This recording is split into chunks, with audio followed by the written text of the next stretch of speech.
Wang's grandpa also snores during his nap.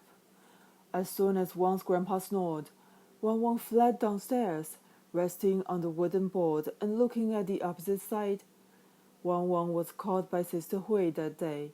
Sister Hui grabbed his wrist, and Wangwang's face was so scared that it lost its color. Sister Hui whispered, "Don't be afraid, come with me." Wangwang was dragged by Sister Hui to the backyard of the grocery store. Outside the backyard is the hillside, and the golden sunlight is shining on the slope. The slope is enormous green, lush and fertile, and the greasy green reflections of the sun.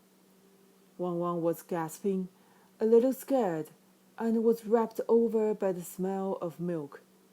Sister Hui squat down and lifted her top.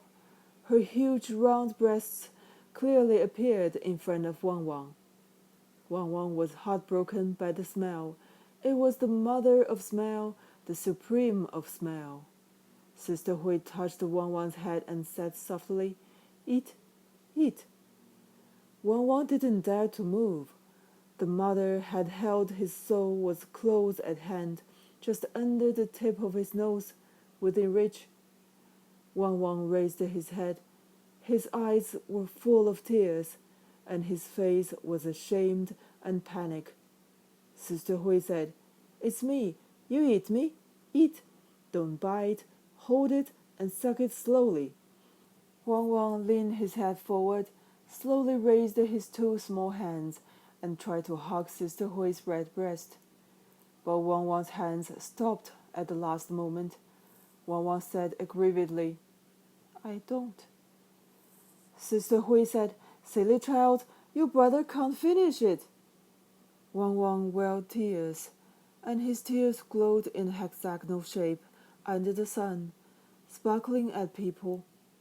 Wangwang stared at Sister Hui's breasts, cried, and said, "I don't. It's not my mom." Wangwang left the thoughtless words and ran away. Sister Hui pulled off her top, followed out, and shouted, "Wangwang! Wangwang!" Wangwang fled home and locked the door. The whole process seemed earth-shattering in the quiet noon. Sister Hui's voice almost turned into a cry. She smacked her hand on the door and cried out, "Wangwang!" There was no sound in Wangwang's house. After a moment, Wang's grandpa's snoring stopped. There was a rapid sound of stepping downstairs. After a while, another sound came out of the room. It was the muffled sound of a ruler on the skin. Sister Hui stood there and shouted sadly, "Wang's grandpa! Wang's grandpa!" Many people came around again. When people saw Sister Hui smack the door, they knew that Wangwang, this little thing, had another accident. Someone said solemnly, "This little thing won't be good." Sister Hui turned her head. Her face was blue with tears, like a female monster, and somewhat terrifying.